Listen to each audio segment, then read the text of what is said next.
क्या आप जानते हैं कि संविधान सभा में भेजे गए शुरुआत के 296 सदस्यों में कहीं भी डॉक्टर भीमराव अंबेडकर का नाम नहीं था और तब अंबेडकर सदस्यता हासिल करने के लिए बॉम्बे के अनुसूचित जाति संघ का भी किसी तरह से सपोर्ट नहीं ले सकते थे।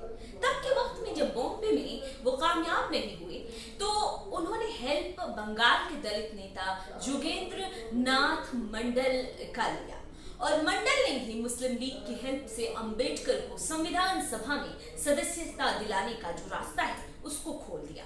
क्या है ये पूरी स्टोरी जानेंगे डिटेल में, लेकिन उससे पहले अगर आपने हमारा चैनल अभी तक सब्सक्राइब नहीं किया तो जल्द कर लें। अगर आपको ये वीडियो पसंद आए तो फटाफट इसे लाइक करें और ज्यादा से ज्यादा शेयर करें। चलिए आगे बढ़ते हैं। संविधान सभा में अंबेडकर जिन जिलों के वोटों से पहुंचे थे वो हिंदू बहुल होते हुए भी पूर्वी पाकिस्तान में बंटवारे के बाद चला गया। ऐसे में पाकिस्तान की संविधान सभा के अंबेडकर सदस्य तो बन गए, तो वहीं भारतीय संविधान सभा की उनकी सदस्यता आखिर में रद्द हुई। लेकिन फिर भी विभाजन के बाद भारत में रहे बंगाल के हिस्सों में से अंबेडकर फिर से संविधान सभा के सदस्य के तौर पर चुन लिए गए। इस दौरान क्या क्या हुआ?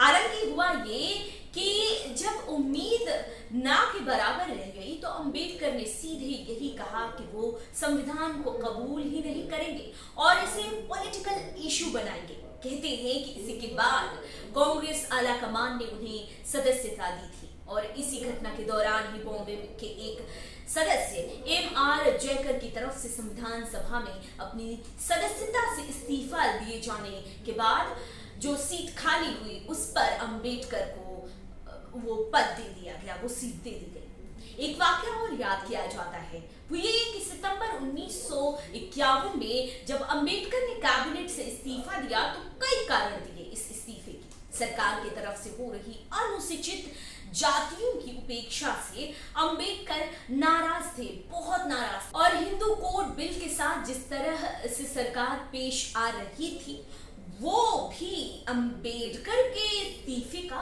बड़ा कारण था। ये बिल तो 1947 में ही सदन में पेश किया गया पर फिर चर्चा नहीं हुई इस पर।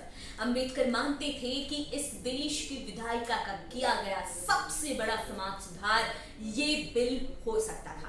एक बात और करने वाली है कि अंबेडकर के साथ जो इस कुछ सब कुछ हो रहा था, जो उनके साथ ये घटनाएं एक के बाद एक घट रही थी, जो एक्टिविटीज चल रही थी उनके खिलाफ, वो सब कुछ केंद्र में नेहरू सरकार के रहते हुए हुआ था। खैर आगे बढ़ते हैं। अंबेडकर उत्तर पूर्व लोकसभा सीट से साल 1952 में चुनाव लड़े पर NS काजोलकर को कांग्रेस ने टिकट दिया जो कि अंबेडकर के ही पूर्व सहयोगी रहे थे। इस चुनाव में अंबेडकर को हार हाथ लगी और कांग्रेस की तरफ से कहा गया इस बारे में कि सोशल पार्टी के साथ थे अंबेडकर, ऐसे में उनका विरोध करने के सिवा और कोई ऑप्शन नहीं था पार्टी के पास। वहीं दो दफा नेहरू ने निर्वाचन क्षेत्र का दौरा भी किया था। ऐसे में 15,000 वोटों से चुनाव को अंबेडकर आखिरकार हार गए थे। यही नहीं, यही बात खत्म नहीं होती बल्कि कहानी और भी आगे है। 1954 में बंडारा लोकसभा उपचुनाव में कांग्रेस ने फिर अंबेडकर को हराया। एक के बाद एक होती ऐसी घटनाएं, हार, ये सब कुछ साबित करती रही कि कांग्रेस और उसके लीडर्स, खास तौर पर जवाहरलाल नेहरू ने कभी भी डॉक्टर भीमराव अंबेडकर पर भरोसा जताया ही नहीं और ना तो कभी भी कांग्रेस के लीडर्स और नेहरू ने अंबेडकर को लेकर अपनी नापसंदगी को छिपाया ही। कभी भी उन्होंने इस बात पर पर्दा नहीं रखा। वो बेबाकी से अंबेडकर को लेकर अपनी एक्टिविटीज को जारी रखा करते थे। हालांकि इस वीडियो में इतना ही। आप हमारे साथ बने रहें, हम लेकर आएंगे एक नई स्टोरी।